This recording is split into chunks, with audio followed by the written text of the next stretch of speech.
Hello hello hello hello, कैसे आप सब? आई होप आप सब बढ़िया होंगे। मैं तन्मय कटरे, सिद्धिविनायक एजुकेशन इंस्टीट्यूट का एक स्टूडेंट आपको पढ़ाने आया हूँ all the exceptions of periodic table. ठीक है, तो एक्चुअली मेरे को भी मालूम है ये चैप्टर थोड़ा हार्ड लगता है, हार्ड इन द सेंस ये हमको थोड़ा कन्फ्यूजिंग लगता है because of all this exceptions. तो मैं आपको इधर सारे एक्सेप्शंस बताने आया हूँ ताकि हमारे सारे डाउट्स क्लियर हो जाए। तो हम सबसे पहले स्टार्ट करेंगे जो हमारा एटॉमिक रेडिया है, वहाँ जनरल ट्रेंड पहले हम देखेंगे, उसके बाद ही हमको सारे एक्सेप्शन समझ में आएंगे। ठीक है, जब हम जनरल ट्रेंड को देखें, हमको पता है जब हम पीरियोडिक टेबल में लेफ़्ट टू राइट जाते हैं, ठीक है, जब हम पीरियोडिक टेबल में लेफ़्ट टू राइट जाते हैं, हमारा जो जेड इफेक्टिव है और उस साइज़ है, ठीक है, जेड इफेक्टिव इंक्रीज़ कर जाता है और जो साइज़ है वो डिक्रीज़ कर जाता है।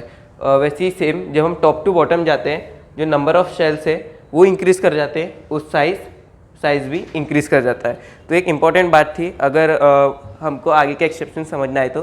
ठीक है, तो अब हम आगे बढ़ते हैं जो कि है हमारा सेकंड पीरियड। सेकंड पीरियड के यहाँ पे जो एलिमेंट्स लिखे हुए, ठीक है, तो यहाँ पे अगर हम इस चीज़ को देखें तो यहाँ तक अब हम देख सकते हैं ये सब नॉर्मल चल रहा है, पर जब हम नियॉन की तरफ आते हैं जो कि एक नोबल गैस है, उसमें ज़रा एक्सेप्शन आ जाता है। वो क्यों? क्योंकि एक नोबल गैस है। अब नोबल गैस है, इसका मतलब इसका जो इलेक्ट्रॉनिक कॉन्फ़िगरेशन है वो फुली फिल्ड है। फिर जब इलेक्ट्रॉनिक कॉन्फ़िगरेशन फुली फिल्ड है तो वो हाईली स्टेबल होगा। जब हाईली स्टेबल है तो रिपल्शन करेगा, इसके वजह से जो हमारा एलिमेंट है उसके शेल में एक्सपांशन आ जाएगा, जिस वजह से ये एक्सेप्शन हमको देखने मिलता है। आई होप आपको ये वाला समझ में आया होगा। अब हम बढ़ते हैं हमारे ग्रुप 13 के एलिमेंट की तरफ, जहाँ पे ग्रुप 13 के एलिमेंट हम देखें तो ये सब है boron, aluminium, gallium, indium, thallium. ठीक है, ये सीक्वेंस है। और अगर हम इसको देखें top to bottom, number of shells increase कर जाते हैं और साइज़ भी इंक्रीज कर जाता है। ओके, तो अब हम यहाँ पे ग्रुप 13 में ये देख सकते हैं, मैंने यहाँ पे ऑलरेडी लिख के रखा हुआ है।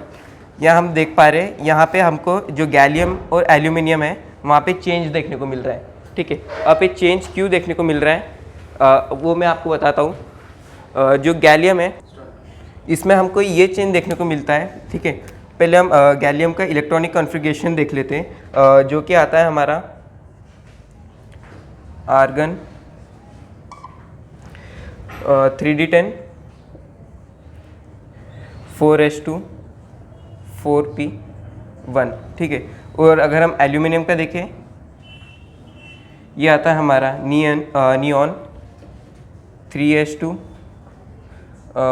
3p1। ओके, ठीक। अब हम यहाँ पे देख सकते हैं जो एल्यूमिनियम है ये है हमारा, ठीक है, ये जो एल्यूमिनियम है ठीक है, इसमें कोई डी सीरीज़ के जो डी सीरीज़ की इलेक्ट्रॉन नहीं है, पर जब आर्गन है यहाँ पे बात आ जाती है हमारे डी सीरीज़ के शेल की तरफ। ओके, अब यहाँ पे जो डी सीरीज़ का शेल है वो यहाँ पे थोड़े एक्सेप्शंस लेके आता है। ठीक है, अब ये डी सीरीज़ के शेल के वजह से यहाँ पे आ जाती है हमारी poor shielding effect. Poor shielding effect, अब इसके वजह से जो हमारा जेड इफेक्टिव है, ZF इंक्रीज कर जाता है, और अब इस वजह से हमको यहाँ पे एक्सेप्शन देखने को मिलता है। आई होप आपको ये ग्रुप 13 जो एलिमेंट है इसका एक्सेप्शन समझ में आया होगा।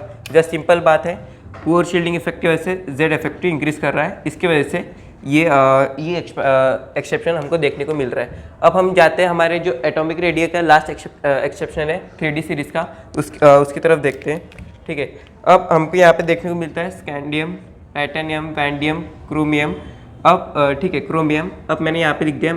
अब जब इधर हम आते हैं, यहाँ पे ये जो एलिमेंट है इनका एटॉमिक रेडिया इक्वल हो जाता है। अब क्यों इक्वल हो जाता है मैं बता दूँ। ठीक है, अब यहाँ पे भी सेम 3D सीरीज़ के इलेक्ट्रॉन, ठीक है, यहाँ लिख देता हूँ मैं यहाँ पे 3D1 3D2 3D3 3D4 3D5 3D6। ठीक है, अब सोन ये आगे चलते रहेगा। अब जब हम यहाँ पे जब हम यहाँ पे आते हैं, हमको ये देखने को मिलता है जो नंबर ऑफ इलेक्ट्रॉन है। ओके, जो number of number of electron है वो इंक्रीज वो जो है हमारा इंक्रीज कर जाता है, ठीक है। अब जिसके नंबर ऑफ इलेक्ट्रॉन इंक्रीज कर जाते हैं जिसकी वजह से क्या होता है, जेड इफेक्टिव डिक्रीज कर जाता है। अब इस वजह से यहाँ पे जेड इफेक्टिव जो है रिपल्शन की इक्वल हो जाता है, क्योंकि नंबर ऑफ इलेक्ट्रॉन बढ़ रहे हैं, रिपल्शन बढ़ेगा, एक्सपांशन बढ़ेगा, इस वजह से जेड इफेक्टिव और मतलब इक्वल हो जाते हैं। अब इस वजह से हमको तो ये समझ में आ गया ये सब एलिमेंट जो है नियर अबाउट इक्वल हो जाते हैं। पर बात जब हम जिंक की करते हैं, यहाँ पे एक्सेप्शन कुछ चेंज हो जाता है, ठीक है। ये कुछ इस टाइप से हो जाता है, क्योंकि जो है ये जो है ये है एक हम इसे कह सकते हैं स्टेबल एलिमेंट, ठीक है, हाईली स्टेबल, ठीक है, highly stable because it is fully filled, ठीक है। अब जिस वजह से इसमें भी रिपल्शन बढ़ेगा और यहाँ पे इसमें हमको ये चेंज देखने को मिलता है। आई होप आपको ये जो एटॉमिक रेडिया के जो पूरा मैंने अभी आपको समझाया, ये सारे एक्सेप्शन आपको समझ में आए होंगे, ठीक है। अभी हम आगे बढ़ते हैं, तो आई होप आपको वो वाला समझ में आ गया होगा, ठीक है। अब हम बढ़ते हैं आयोनेशन एंथैल्पी की तरफ, जहाँ पे हम पहले बेरिलियम और बोरॉन का एक्सेप्शन देख लेते हैं, ठीक है। यहाँ पे ये कुछ इस टाइप से हो जाएगा, ठीक है। अब बेरिलियम बोरॉन से बड़ा हो जाएगा। अब अगर हम जनरल ट्रेंड से देखें तो हमको पता चलता है कि बोरॉन बेरिलियम से बड़ा होना था। अब ऐसा क्यों होता है मैं बताता हूँ। अब यहाँ पे अगर हम, ठीक है, ये हमारा बेरिलियम के इलेक्ट्रॉनिक कॉन्फ़िगरेशन और ये बोरॉन का, अगर हम इसमें n देखें, इसकी भी वैल्यू 2 हो जाएंगी और इसमें भी 2, ठीक है। अब जब L की बात करेंगे, इसमें 0 हो जाएंगी क्योंकि s ऑर्बिटल में, और जब इसमें देखेंगे, ठीक है, और जब हम इसमें देखेंगे ये 1 हो जाएंगी क्योंकि p ऑर्बिटल में। अब इसकी वजह से हमारा जो पेनिट्रेशन इफेक्ट है वो क्रिएट होता है, और ठीक है, हमारा जो पेनिट्रेशन इफेक्ट है, पेनिट्रेशन इफेक्ट वो क्रिएट होता है, जिसकी वजह से यहाँ पे हमको एक एक्सेप्शन देखने को मिलता है, ठीक है। अब हम आगे बढ़ते हैं, जो कि हमारा ऑक्सीजन और नाइट्रोजन का। अब अगर हम इसमें देखें तो यहाँ पे नाइट्रोजन ऑक्सीजन से बड़ा हो जाता है, बल्कि ऑक्सीजन नाइट्रोजन से बड़ा होना था। अब अगर हम इन दोनों के भी इलेक्ट्रॉनिक कॉन्फ़िगरेशन देखें तो हमको पता चलता है, ठीक है, हमको ये पता चलता है जो हमारा नाइट्रोजन है वो है हाफ फिल्ड, हाफ फिल्ड। अब इसकी वजह से ये हो जाता है स्टेबल, जिसकी वजह से जो हमारा एक्सपेंशन है वो क्रिएट होता है due to the repulsion. Expansion जो है वो क्रिएट हो जाता है। अब हमको मालूम है ऑक्सीजन का जो इलेक्ट्रॉनिक कॉन्फ़िगरेशन है वो पार्शियली फिल्ड होता है, पार्शियली फिल्ड। इस वजह से ये लेस स्टेबल हो जाता है, ठीक है। अब इस वजह से इसमें जो रिपल्शन है वो भी कम आकर करेगा और जो साइज़ है वो भी डिक्रीज कर जाएगा। इस वजह से यहाँ पे नाइट्रोजन का साइज़ ऑक्सीजन से बड़ा हो जाता है। आई होप आपको इतनी बात समझ में आई होंगी। अब हम बढ़ते हैं हमारे आपको एक चीज़ बता देता हूँ, जो कि मैक्स आयोनाइजेशन पोटेंशियल एक पीरियड में, ठीक है, एक पीरियड में मैक्स आयोनाइजेशन पोटेंशियल जो कि हमारा, ठीक है, ये मैक्स होता है हमारे इनर्ट गैसेस में, इनर्ट गैस, ओके। और जो मिनिमम आयोनाइजेशन पोटेंशियल पीरियड में ये होता है, ये मिनिमम होता है अल्कलाई, ठीक है, अल्कलाई मेटल में। अब जब हम बात करेंगे max ionization potential periodic table, जिसमें मैं शॉर्ट में पीटी लिखा है, ठीक है, ये होगा हमारे हीलियम में, क्योंकि हमको मालूम है जो हमारे पीरियोडिक टेबल में हीलियम सबसे ज़्यादा राइट साइड में आता है, और जनरल ट्रेंड के हिसाब से इसका जो मैक्स आयोनाइजेशन पोटेंशियल है वो हाई होगा, ठीक है। अब हम इसमें बात करेंगे मिनिमम आयोनाइजेशन पोटेंशियल, ये होगा हमारे कैल्शियम में,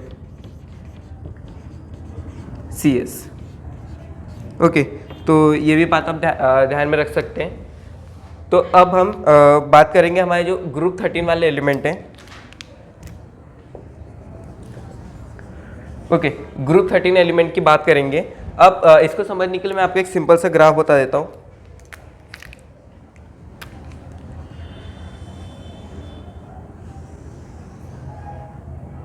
ठीक है, जो ये ग्राफ है हमारा, अब यहाँ पे हम लेंगे यहाँ पे आयोनाइजेशन पोटेंशियल और यहाँ पे एलिमेंट। अब इस ग्राफ को बनाने के लिए हमको एक सिंपल सा पैटर्न ड्रॉ करना है। हमको यहाँ पे W बनाना है, ठीक है, वही W का पैटर्न कुछ इस तरीके से फॉलो होना चाहिए। अब अगर हम इस ग्राफ में जो हमारे ग्रुप 13 के एलिमेंट है, ठीक है, और ये ग्रुप 13 के एलिमेंट हमें बिलोंग करते हैं बोरॉन फैमिली से।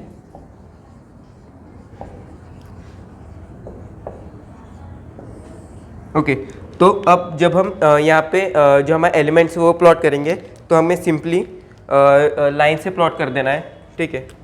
तो बी इसके बोरॉन,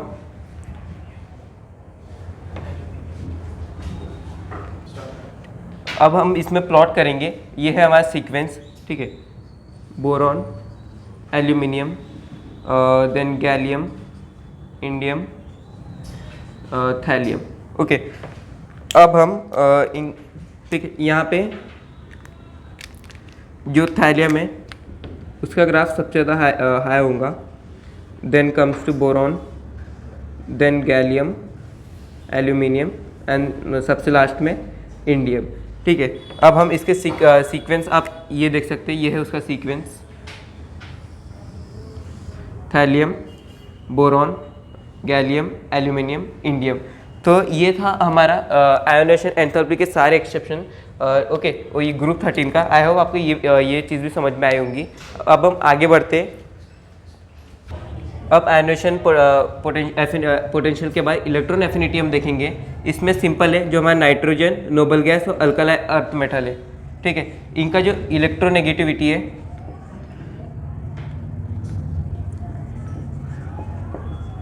वो इन सब में सिंपली ज़ीरो हो जाएगा, क्योंकि हमारा नाइट्रोजन